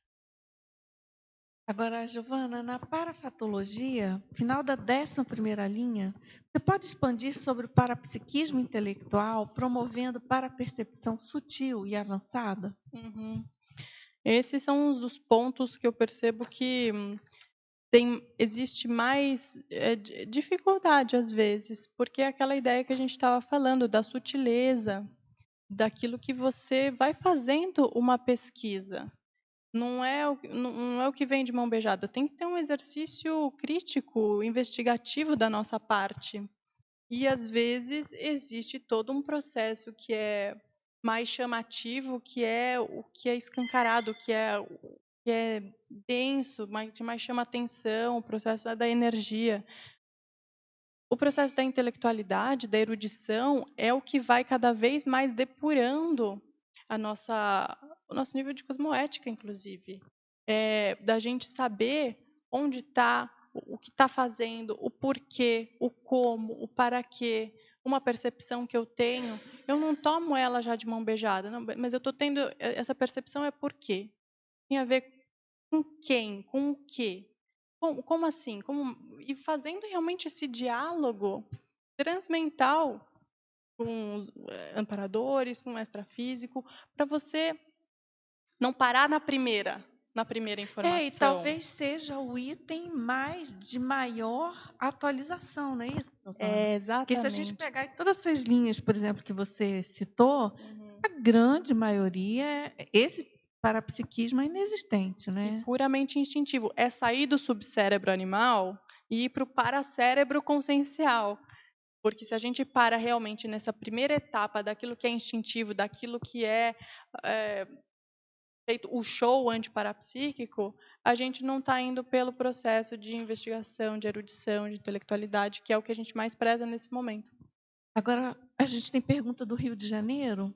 Giovana, você já falou sobre ajuste da autoimagem, né? Então, a segunda pergunta aqui é na fatologia, 8ª linha, na página 2. Você pode comentar o ato de não se acumpliciar com os assediadores dogmáticos e sectários e encabrestadores do intermissivista? Sim. Um ponto de atenção. Quando a gente faz uma discussão, um debate, uma conversa, tudo diz respeito a um processo evocativo. Não, o conversar é um evocar. Então, quando inclusive a gente está pegando conteúdos da evolução dessa inteligência parapsíquica, da evolução das personalidades parapsíquicas ao longo da história, a gente está evocando o nosso grupo, é o que a gente já falou anteriormente, e vem de tudo. Vem de tudo que a gente fez de bom, vem de tudo que a gente fez de um pouco de não tão legal assim, que foi fruto da ignorância. E o que a gente precisa fazer? A gente precisa deixar bem claro os limites entre o que é seu, o que não é seu, aquilo que você não compactua mais, porque a vida já não é feita mais de pactos, né, nesses processos iniciáticos também comentando, né? Então, assim, existe um nível de responsabilidade muito grande em relação àquilo que a gente já disse e vai vir a dizer ainda. Então, eu percebo que existe até um processo de cobrança, né? Os pedágios, eles funcionam dessa forma, mas o pedágio ele também não deixa de ser uma repescagem aí de assistência com os grupos que a gente tem. E ela pergunta também, na 12ª linha de baixo para cima, sobre o autoenfrentamento impulsionando o destemor e o autoconfronto consciencial. O autoenfrentamento é um dos processos que eu vejo que mais liberta dessas amarras dogmáticas. Porque quando a gente fala em autoenfrentamento, quer dizer que alguma coisa está represada. E se alguma coisa está represada, tem alguma coisa que não está compreendida. Uma série de coisas, possivelmente. Então, esse processo mesmo da gente conseguir se enxergar sem se julgar, sem se menosprezar, sem se subjugar, faz parte dessa autonomia de você ser um epicentro facilitador, um epicentro interassistencial, uma pessoa que está disponível para se dar ao máximo aquilo que você pode fazer para uma assistência, para outra pessoa.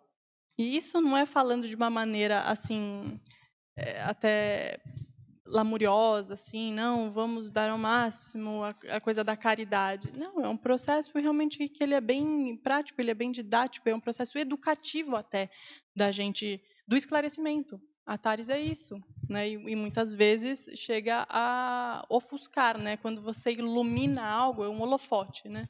Você joga um holofote ali para alguma coisa, se é uma pessoa, inclusive, às vezes dá aquele clarão no olho, mas depois você enxerga melhor. Então, eu vejo que é um processo mais ou menos assim. Agora, São Paulo, ela dá os parabéns pelo verbete esclarecedor, intenso e inspirador. Agora, na fatologia, então, na 8ª linha de baixo para cima, ela pede para você expandir a aceleração da recuperação de cões do intermissivista pesquisador da autobiografia pessoal. Acho que você já comentou alguma coisa. Ela pede para correlacionar com os itens da enumerologia. Tá. Eu faço aí, pergunte no seu íntimo, pessoa de São Paulo. Talvez eu saiba quem pode ser, não sei.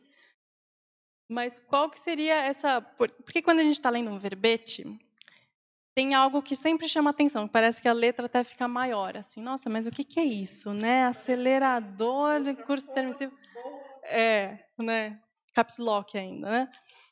E assim, eu vejo que o curso intermissivo ele é um divisor de águas. Ele é um divisor de águas no esclarecimento e naquilo que a pessoa pega ali por aquilo que ela tem de melhor.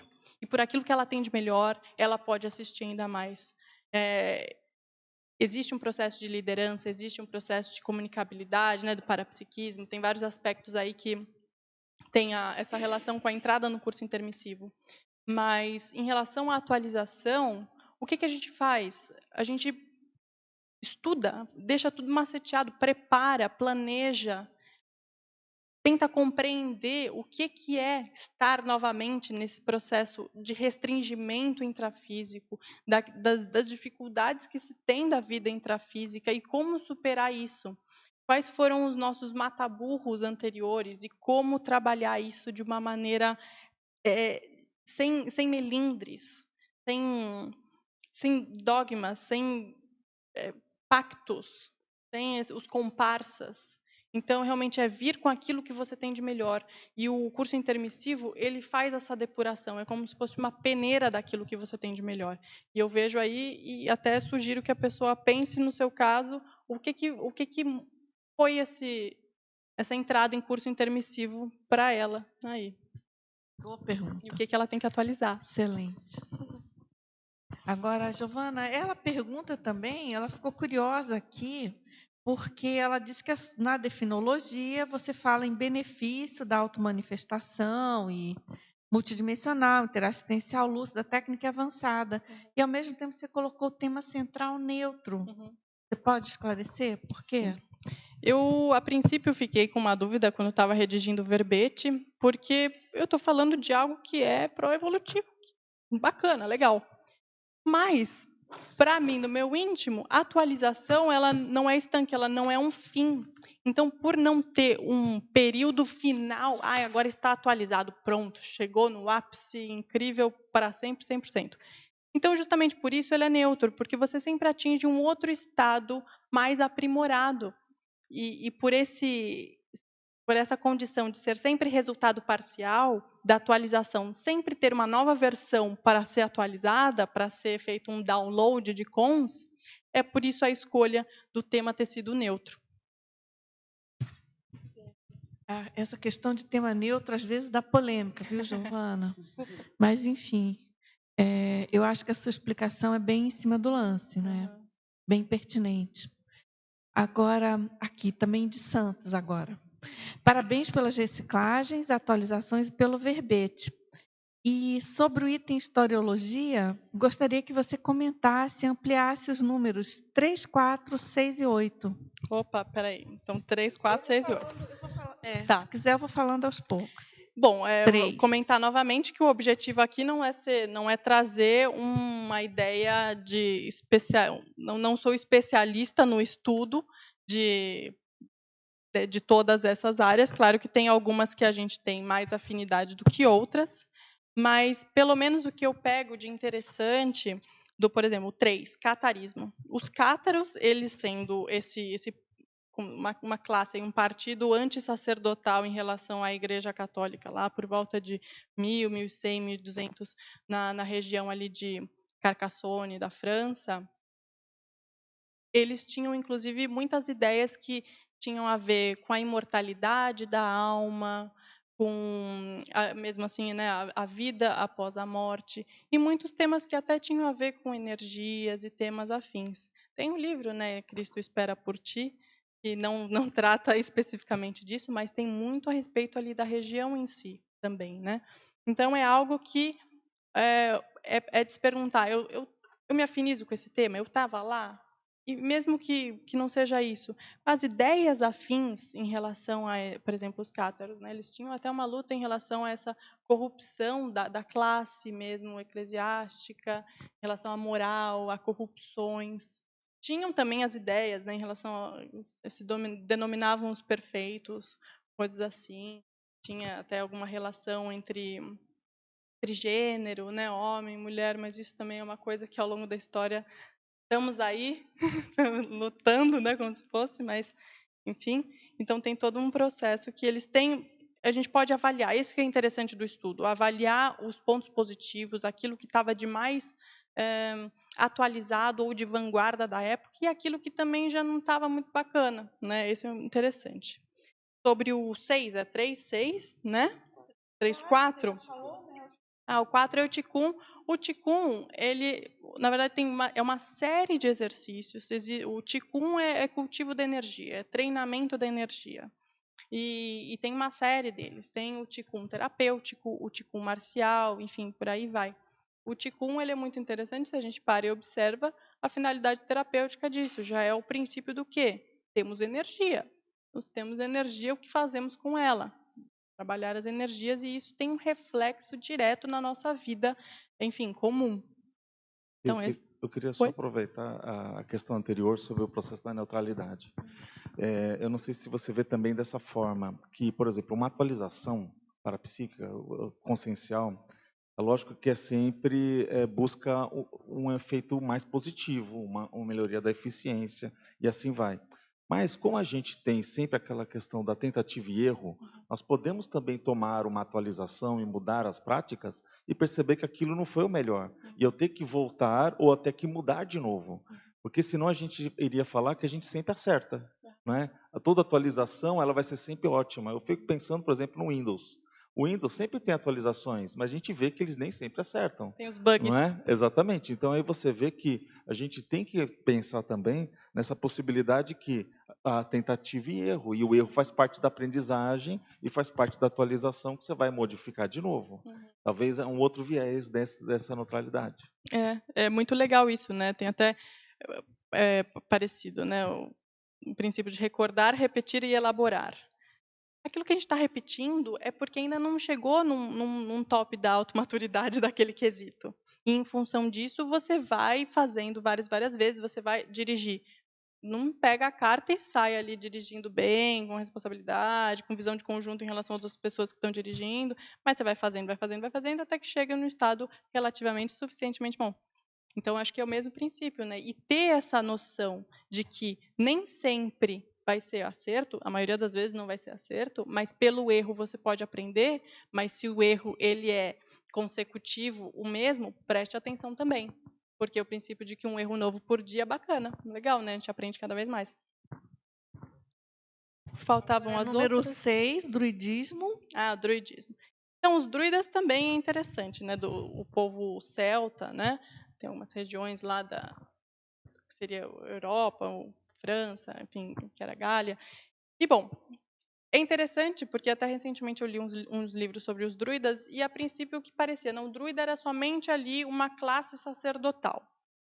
E não, eles estão por toda a divisão social daquele ambiente. O druida é aquele que tinha um conhecimento, o significado mesmo, druida, né, é aquele que tem o saber do carvalho, o carvalho árvore, né, não é o sobrenome de cada um, mas se tiver sobrenome também é um indício para fazer pesquisa, né, vai saber.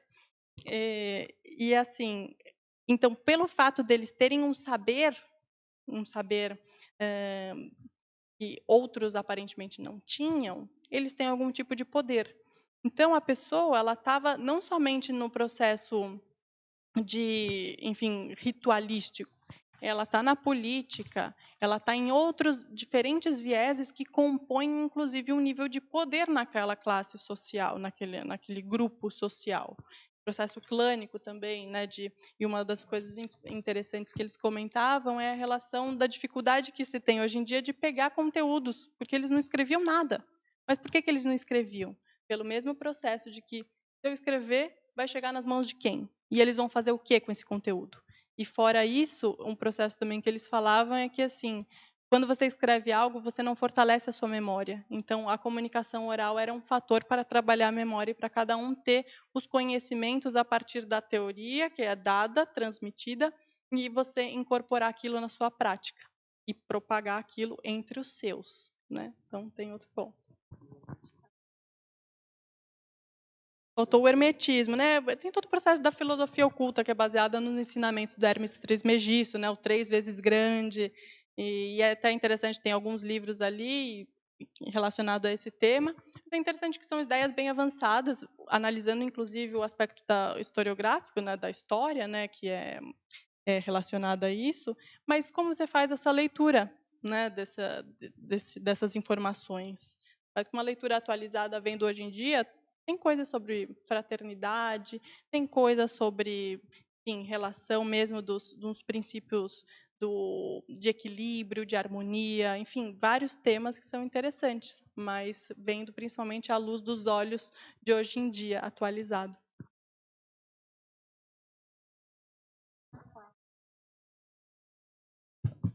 ela pede de Brasília para você comentar sobre a eliminação da mania do uso do vernáculo religioso místico e a supressão da mania das evocações espúrias. É muito importante esse tema, eu vou fazer de trás para frente, né? A mania das evocações espúrias é que eu percebo que exige da nossa parte uma noção de que é preciso saber dar limites àquilo que a gente evoca. Muitas vezes, do que a gente está falando, a gente está em um ambiente controlado, está um ambiente para debate, está um ambiente favorecedor disso. Inclusive, as evocações feitas são trazidas inúmeras consciências para serem encaminhadas desses períodos todos que ficaram ali presas a esses contextos, em função da pensenidade, do modo realmente de ver o mundo, e que ficaram paradas no tempo. Então, esse processo é interessante, a gente está evocando e vai encaminhar. Mas tem vezes que o momento está deslocado, que a evocação daquilo que você faz é deslocada, então existe uma permissividade daquilo que é dado em conversas e que depois a pessoa passa mal ou tem algum aspecto energético e não sabe por quê. Ingenuidade, né? Nossa, pensar que aquilo que a gente fala, a gente não tem uma responsabilidade pelo viés da evocação, né? Uma leitura ou um tema que é mais complexo, tem muito conteúdo que vem, né? É de se atentar a isso. Então, eu vejo que essa promiscuidade daquilo que é falado, que é evocado, tem que se prestar atenção. E tem a ver com os nossos posicionamentos pessoais, os nossos limites em relação aos grupos, às ideias e a nossa colocação atualizada. E a eliminação do vernáculo religioso é algo que a gente pode até pensar que é engraçado, né? Quem nunca disse, ai meu Deus? Ou sai aquela coisa, minha Nossa Senhora, ai, graças a Deus, hein? Ah, não, ok, mas o que isso está dizendo? O que você mantém que não é talvez tão nanopensênico assim, que está saindo ao ponto, né? Não, mas espera aí, nem chamei Deus aqui, deixa ele lá, se ele existir, como que for. Estou chamando você aqui. Não, não é. Ai, não, se não fosse você, não, porque só Deus. Gente, e a nossa responsabilidade? É novamente a ideia da terceirização, da gente passar para o paizão aí, do poder total, uma salvação. Então, isso que vem pelo vernáculo, essas coisas que saem de vez em quando, dizem muito sobre nós. Agora, Giovana, de uma outra colega nossa, digamos assim, de Santos, mais sua, penso, mais intimamente sua. Gostaria de perguntar à verbetógrafa se admite que a superação de um gargalo pode resultar em uma atualização parapsíquica.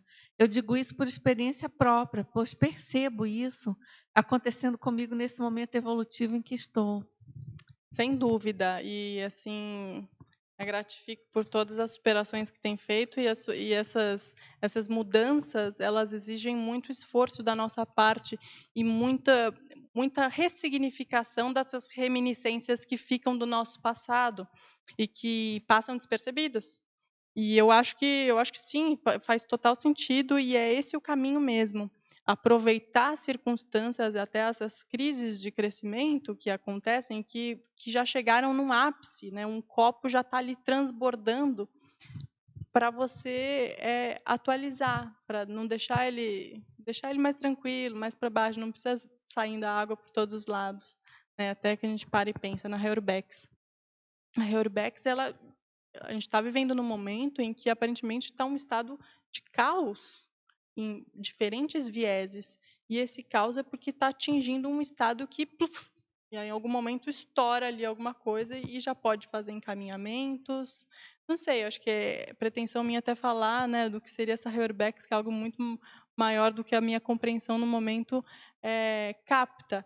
Mas eu vejo que é como se fosse, a gente fizesse até uma correlação, é uma reurbanização consciencial que a gente vai fazendo nessas atualizações. Cada atualização a gente vai ressignificando coisas que antes não eram nem observadas, que hoje em dia a gente fala, caramba, tinha total a ver, eu ainda tinha esse tipo de comportamento. E é isso, assim, meus parabéns pelas superações. Giovana, mas sobre isso que você falou, eu tenho até um verbete que eu denominei Alto Mundo de Evidência Reurbanológica, que é bem nessa linha de você ver os acontecimentos, o mundo, a visão de mundo, né? Com a ótica da Reubex, mesmo que a gente não tenha, a gente só tem um vislumbre, enfim, algumas Legal. experiências, mas considerando a teoria da Reubex, a gente já pode observar muita coisa corroborando, né? E eu acho que, claro, aí você tem que ir entrando com a inteligência evolutiva, muita coisa se clareia, se explica, né? Então, é um exercício Muito bem bom. interessante. Fica aí a dica do seu verbete, então, Dulce. Um jabazinho aqui, né? Agora, aqui de Porto Alegre. Boa tarde, parabéns pelo verbete. Boa tarde, obrigada. E ele pede para você falar mais sobre o mito da neutralidade parapsíquica. Esse mito, eu falo até em algumas linhas, né, mediúnicas, assim, de trabalho energético, que se acham um mero canal. Eu sou aqui, sou um mero canal, e às vezes tem práticas que você está ali energizando a pessoa e está aqui falando, não, porque a vida, não, porque eu tenho que cozinhar agora, fazer o frango, temperar com não sei o quê, ou tem um livro que eu comprei. E a pessoa acha que ela é simplesmente um mero canal, que a energia vem só, não sei da onde, do cosmos, do universo, e que está indo para a pessoa. Então, assim, não existe neutralidade nesse aspecto. Por isso que a importância que a gente comentou no começo da tertúlia, da sua intencionalidade cosmoética, do não pensar mal, pensar bem, positivamente em relação aos outros. Porque a energia, por mais que você capte energia imanente, que ela não tem uma informação ali específica, está aí disponível no cosmos. Você absorve essa energia imanente e, através de você pode até, inclusive, exteriorizar para alguém, fazer processos, né, de cura e tudo mais, está passando pelo seu filtro. E passando pelo seu filtro, passa pelos seus resquícios pensênicos, pela informação que você está dando em relação àquilo. E justamente por isso que você tem que prestar atenção, porque não existe neutralidade nesse aspecto. Porque a energia que você passa tem a sua informação. Então, qualifiquemos nossa informação energética. E mais um motivo, né, Giovana, para a gente dar cada vez mais valor para as nossas autopercepções, parapercepções, e não aquela questão antiga, né? A gente está falando aí de atualização da síndrome do oráculo, de dar mais importância para as parapercepções alheias e não para a nossa, né? Porque tudo passa por esse filtro de cada um que tem a parapercepção. Sim, e fica até um questionamento, se a gente sempre passa para o oráculo a importância, a veracidade, a comprovação de um fenômeno, ou, enfim, de uma percepção de modo geral, você, então, não tem confiança em você mesmo. E nunca vai chegar num estado de domínio energético, de domínio das percepções. É sempre o outro é melhor, e você não. Peraí, né? Sem vitimização também. A importância do princípio da descrença, que você ressaltou bastante, né? Na tertúlia, no verbete, né? Fundamental. É como se embasasse, né? Toda essa reperspectivação. E então eu penso assim que é fundamental realmente tem essa vivência e essa compreensão mais densa, mais profunda do princípio da descrença, a atualização não vai rolar, né, Giovana? Exatamente. Eu vejo que é muito importante a descrença, a admiração e discordância, esse estado de verponologia, tá sempre em um estado parcial, prospectivando novas ideias, fomentando novas ideias, pesquisando. Acho que isso faz parte. Agora, na parafatologia, na página 2, quinta linha, pergunta de São Paulo também. Você poderia explicar a desmistificação dos diferentes graus da psicofonia enquanto exemplo da identificação de nuances antes despercebidas ao parapsíquico desatualizado? Porque tem gente que pensa que a psicofonia é só aquela que a voz sai grossa ou sai uma ronquidão, porque tem todo um processo ali do acoplamento com a consciência. Existem as dificuldades recíprocas no sentido dos corpos, né? Desse acoplamento, inclusive, né? das diferentes dimensões ali. Tem todo um processo da pessoa que está ali acoplando com a consciência, né? Mas, no caso, tem também, quantas vezes os amparadores não dão um insight aqui no dia a dia, assim, um processo realmente desse acoplamento, dessa simbiose, dessa interfusão, e que pode ser um processo psicofônico. Sim. Né? Tem a outra via também, né? Que, o princípio da descrença também, eu acho que para tudo que a gente estuda, para tudo que a gente vivencia. Mas essa ideia da psicofonia ser somente com essa característica, também, será que não tem um resquício de quem gosta do show? Né? De um processo mais que não é histriônico, mas que é assim, né? Já deu para passar como que é a ideia. Você gosta daquilo que é meio mágico ainda, né? Do que ludibria a visão? Não sei. É que no processo da semipossessão benigna, que acontece em alguns cursos, dinâmicas, enfim, esse fenômeno pode ocorrer, né? Bem dentro disso que você está falando, da psicofonia, o amparador se manifestar e a voz ser idêntica da consim, no caso, né? Mas tem pode ter, né, essa expectativa e essa visão turva, né, de que precisa mudar a voz, e que a voz tem que ser muito diferente, ou grave, ou mais aguda, enfim. E a questão toda do histrionismo, realmente, né? Então, achei interessante você chamar atenção para isso, que é realmente uma sutileza aí da parapercepção, né, que tem total relação com a atualização, né, Giovana? E a gente vai perceber isso como? Porque assim, se eu acho que psicofonia, por exemplo, é só isso que me foi passado, eu peguei essa informação e não trouxe para a minha prática. Então eu tenho que me colocar, e aí, deixa eu experienciar isso, deixa eu perceber, por exemplo, deixa eu ir numa dinâmica, deixa eu perceber aqui como que é, deixa eu trocar uma ideia com, por exemplo, um EPICOM, que já tem mais familiaridade nisso, vamos conversar sobre o assunto, quero conhecer mais. É sair só dessa teoria, de uma teoria que você pegou do outro, da experiência do outro, e que para o outro foi elaborada e que para você não. Então, atualizemos nosso parapsiquismo. Giovana, a gente agradece muito. Muito obrigada. Bastante assistencial, enfim, interessante seu verbete, parabéns. A gente aguarda os próximos, né? Sem mais um gap tão grande, um delay tão grande.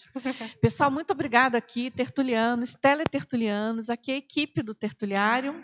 E vamos aqui aos nossos anúncios e eu encontro vocês amanhã também. Obrigada. As pontuações da tertúlia de hoje são 22 assinaturas no livro de presença, 19 perguntas presenciais e 17 perguntas online. Temos 4 convites. Fabiana Cerato, com a 9ª semana da reeducação consciencial, André Chataloff, com o léxico de ortopensatas, a Graça Souza, com a 3ª edição do curso Reciclagem da Pensenidade Religiosa, e Antônio Fontinelli, com o curso Consim Cobaia. Boa tarde a todos. Estamos aqui para convidá-los a participar, agora, daqui a 7 dias, da 9ª semana da reeducação consciencial. Teremos várias atividades, será realizada na Reaprendência, aqui pertinho do campus CIAEC, pegando a Felipe Vancher aqui à esquerda, logo em seguida. Vamos ter várias atividades, dentre elas vamos ter o 3º simpósio de parapedagogia, nos dias 6 e 7. Vamos ter, na sequência, dia 9 de outubro, a dinâmica parapsíquica. Vamos ter o 9º seminário de educadores históricos, que é livre, aberto e gratuito a todos durante todo o dia, no dia 12 de outubro, com várias biografias importantes e interessantes. E vamos ter, para finalizar a 9ª semana da reeducação consciencial, um campo energético parapedagógico nos dias 13 e 14 de outubro. Para maiores informações, entre em contato com a gente na Reaprendência ou pelo site ou pelo Facebook. Aguardamos vocês. Até lá. Boa tarde a todos e todas. Em nome da Enciclosapiens e Editares, venho chamar ao lançamento, pré-lançamento, do léxico de ortopensatas. Aqui eu tenho a versão antiga, a primeira versão, e nós teremos a oportunidade agora de adquirir a 2ª versão. Então você vê que é um livro razoável. Serão, nesse caso, 3 volumes dessa ordem. E a vantagem ela é participar da oportunidade de ter acesso ao último livro, a última obra que o professor Valdo fez nesta condição de professor Valdo, né? Agora atual Zéfiro. Interessante aqui, eu vou ler uma observação que ele traz no léxico. Ele diz o seguinte: redigi esse léxico de ortopensatas para eu mesmo consultá-lo quando alcançar os 11 anos de idade biológica na próxima vida intrafísica, segundo a autorrevezamentologia evolutiva. Então, é um livro com uma importância histórica e uma importância do ponto de vista de conteúdo fora de série. Então, vamos buscar, veja no teu orçamento, é possível de dividir em 3 vezes para esse pré-lançamento. Nós estamos falando isso porque é uma obra cara e a gente precisa ter um bom investimento inicial para fazer a alavancagem deste projeto. Para mais informações, você pode entrar em contato tanto com o site www.shopcons.com.br, também fazer a pré-compra aqui na Epígrafe no CAEC. Tá bem? Obrigado. Olá, boa tarde, pessoal. Estou aqui para convidá-los para a terceira edição do curso Reciclagem da Pensenidade Religiosa. Esse curso é em parceria com a CIP e a Pré-IC Simpar, e ele vai acontecer agora no feriado do dia 12 de outubro. Então, serão no dia 12, 13 e 14 de outubro. Alguns dos itens que serão tratados nesse curso são o crescendo de lucidez durante infiltração prolongada, análise do discurso religioso, manifestações parapsíquicas no protestantismo, dentre outros. Teremos 2 campos bioenergéticos com as Epicons, Marina Tomás e Mabel Teles, e é uma ótima oportunidade para nós estarmos aprofundando, como falou agora há pouco a nossa verbetógrafa, sobre nossos processos de autoqualificação parapsíquica, né? Atualização. Então, a inscrição pode ser feita na CIP, de segunda a sexta-feira, pelos telefones 45 2102 1421 ou 45 2102 1422. Contamos com vocês. Muito obrigada.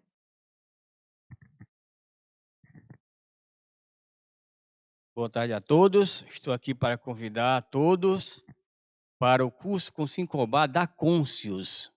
Esse curso tem como objetivo de preparar a pessoa no sentido assim do processo da crítica, do seu processo de Trafares e também Trafal, né?